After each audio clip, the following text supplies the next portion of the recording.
Bismillahirrahmanirrahim. Assalamualaikum warahmatullahi wabarakatuh. Innal hamdalillah nahmaduhu wa nasta'inuhu wa nastaghfiruh wa na'udzu billahi min syururi anfusina wa min sayyiati a'malina. May yahdihillahu fala mudhillalah wa may yudlil fala hadiyalah. Asyhadu an la ilaha illallah wahdahu la syarikalah wa asyhadu anna Muhammadan abduhu wa rasuluh. Qala Allah ta'ala fil kitabil karim, ya ayyuhalladzina amanu taqullaha haqqa tuqatih wa la tamutunna illa wa antum muslimun. Wa qala Allah ta'ala, ya ayyuhalladzina amanu taqullaha wa qulu qawlan sadidan yuslih lakum a'malakum wa yaghfir lakum dzunubakum wa may yuti'illaha wa rasulahu faqad faza fawzan 'azima. Amma ba'du, fa inna asdaqal hadis kitabullah wa ahsanal hadi Muhammadin sallallahu alaihi wasallam wa syarrul umuri muhdatsatuha wa kullu muhdatsatin bid'ah wa kullu bid'atin dhalalah wa kullu dhalalatin finnar.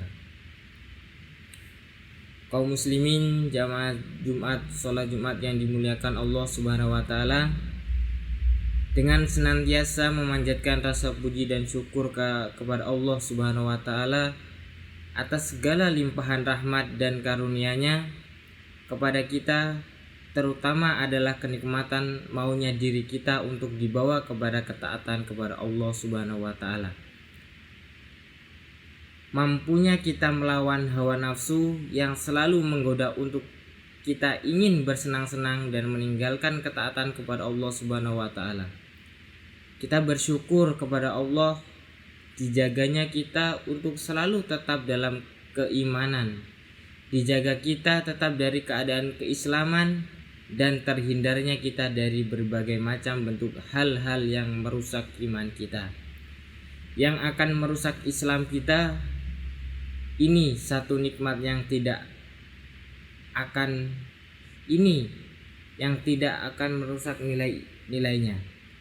Bahkan sebagian para nabi menginginkan nikmat ini untuk para kerabatnya, orang-orang tuanya, namun hal ini tidak mereka dapati. Tetapi Allah Subhanahu wa taala berfirman, fayudillullahu may yasha wa yahdi may yasha. Allah sesatkan siapa yang Dia kehendaki dan Allah beri petunjuk kepada siapa yang Dia kehendaki. Quran surat Ibrahim ayat yang ke-14. Kemudian sebagai umat Nabi Shallallahu alaihi wasallam, sepantasnya kita selalu berbanyak ungkapan sholawat dan salam sebagai harapan bagi kita agar kita benar-benar mendapatkan syafaatnya di hari kiamat, di mana semua manusia mencari pertolongan dan tiada pertolongan dan harapan pada hari itu kecuali hanya Allah. Kemudian Allah memberikan kepada para anbiya, memberikan syafaat kepada umatnya. Rasul kita Shallallahu alaihi wasallam telah menyimpan doa yang paling makbulnya untuk sebagai syafaat bagi umatnya. Ini sebagai bukti kecintaan Rasulullah Shallallahu alaihi wasallam kepada umatnya. Maka sepantasnya kita untuk memperbanyak ungkapan sholawat dan salam, terutama di hari yang penuh berkah ini. Mungkin kita sudah bosan, sudah jenuh diberi wasiat untuk bertakwa kepada Allah Subhanahu wa taala. Jumat kemarin wasiat itu disampaikan. Jumat sebelumnya wasiat ini juga diserukan kepada umat Islam. Kenapa seperti ini? Jamaah Jumat rahimakumullah, karena surga hanya diperuntukkan untuk orang-orang yang bertakwa kepada Allah Subhanahu wa taala. Tanpa ada takwa, ibadah kita sia-sia. kita hidup di dunia, Allah perintahkan untuk banyak beramal soleh, karena sesungguhnya itulah perbekalan menuju kehidupan akhirat kita.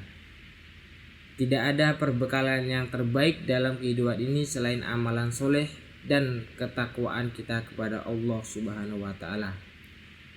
Kita masuk surga bukan karena banyaknya ilmu kita, akan tetapi kita masuk surga karena amalan soleh kita, sesuai dengan firman Allah yang artinya,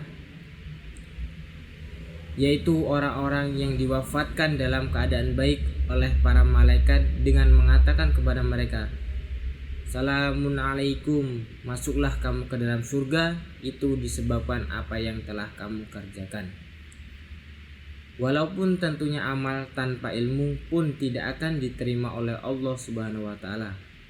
Sesungguhnya amalan soleh adalah merupakan perbekalan terbaik yang kita bawa menuju alam kubur. Karena seseorang di alam kubur, keselamatannya adalah ditentukan oleh amal solehnya. Amal berupa keimanan dan ketakwaannya. Amal berupa amalan anggota badannya ataupun lisannya, dan yang paling terpenting adalah hatinya. Jamaah Jumat rahimakumullah. Namun ada sesuatu yang lebih besar yang hendaknya kita pikirkan setelah kita beramal.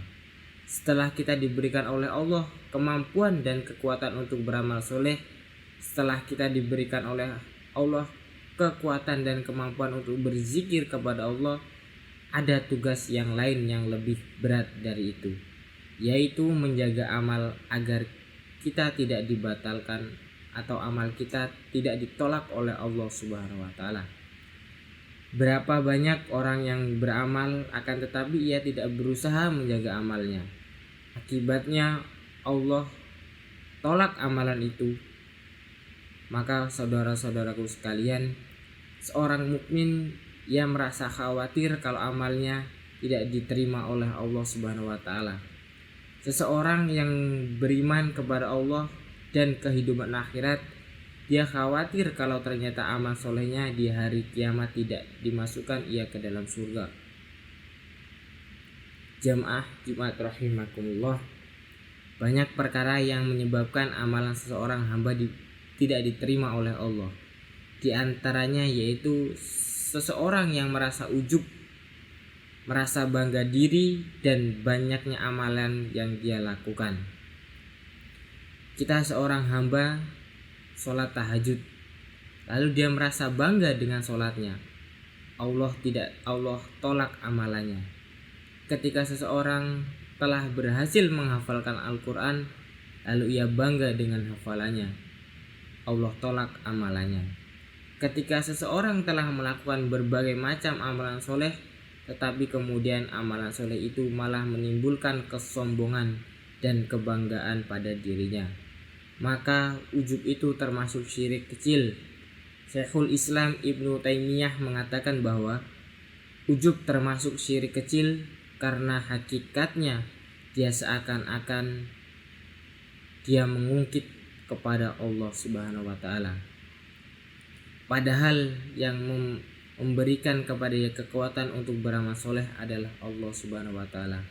Jamaah Jumat rahimakumullah, Rasulullah Shallallahu Alaihi Wasallam menyebutkan 3 perkara yang bisa membinasakan. Di antaranya seseorang yang merasa bangga atau ujub dengan pendapatannya, merasa bangga dengan dirinya. Kemudian perkara yang kedua yaitu yang bisa membatalkan amal, yaitu kita tidak takut kepada Allah saat kita sendirian. Imam Abu Dawud meriwayatkan dalam sunannya, Nabi Shallallahu Alaihi Wasallam mengabarkan nanti pada hari kiamat akan didatangkan seseorang laki-laki yang membawa pahala sebesar-besar gunung Tihamah. Kata Rasulullah Shallallahu Alaihi Wasallam, ternyata Allah batalkan dan hancur leburkan amalannya itu. Sahabat bertanya, siapa wahai Rasulullah orang itu? Sungguh sangat merugi orang itu, membawa pahala besar-besar sebesar gunung Tihamah ternyata Allah batalkan. Maka Rasulullah Shallallahu Alaihi Wasallam mengatakan, mereka suatu kaum seperti kalian, mengambil malam, akan tetapi mereka orang-orang yang apabila bersendirian dengan keharaman, dia berani melanggar keharaman Allah Subhanahu wa taala, melanggar keharaman Allah Subhanahu wa taala. Dia lebih takut kepada manusia daripada kepada Allah. Dia lebih takut diawasi manusia daripada diawasi oleh Allah. Sehingga pengawasan Allah bagi dia sesuatu yang hina di matanya. Saat ia diawasi oleh manusia, saat ia diawasi oleh anaknya, dia bertakwa kepada Allah. Akan tetapi ketika tidak ada yang mengawasi dirinya, padahal Allah selalu mengawasi dirinya, dia tidak takut kepada Allah Subhanahu wa taala. Dia berani melanggar larangan Allah. Maka Rasulullah Shallallahu Alaihi Wasallam sebutkan dalam hadis tersebut, dia membawa pahala sebesar-besar gunung Tihamah, lalu Allah batalkan dan hancur leburkan amalannya. Betapa ruginya diri kita seperti itu, saudaraku, yang takutnya kepada Allah saat kita berada di hadapan manusia saja. Akan tetapi ketika kita sendirian, tidak menjadi hamba yang takut kepada Allah. Padahal salafus soleh terdahulu, mereka ketika sendirian lebih takut kepada Allah Subhanahu wa taala. Jamaah Jumat rahimakumullah.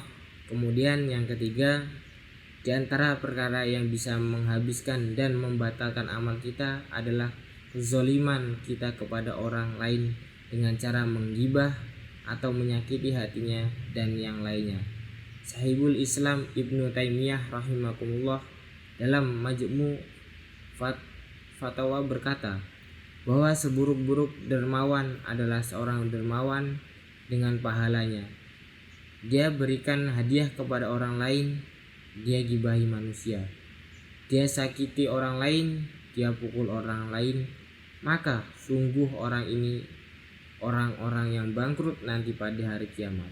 Rasulullah Shallallahu Alaihi Wasallam bersabda yang artinya, tahukah kalian siapa orang-orang yang bangkrut itu? Rasulullah Shallallahu Alaihi Wasallam, kata Rasulullah, maka para sahabat berkata, orang yang bangkrut menurut kami, wahai Rasulullah, orang yang ludes hartanya. Kata Rasulullah bahwa orang yang bangkrut pada hari kiamat adalah orang yang datang membawa pahala sholat, membawa pahala puasa, membawa pahala zakat, membawa pahala besar yang lainnya. Ternyata dia pernah menggibah orang lain, dia pernah menyakiti orang lain, dia pernah mencubit orang lain, bahkan dia pernah mengucurkan darah orang lain.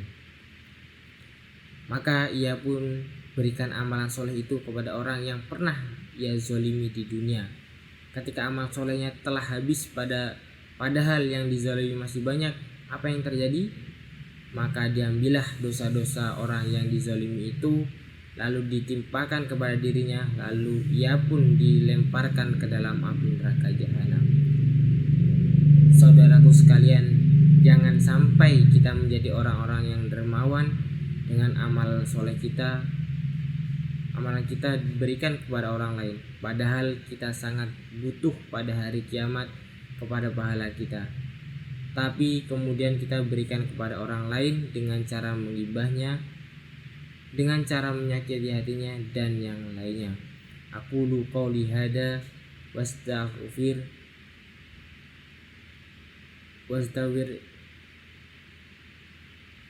illahi wa lakum.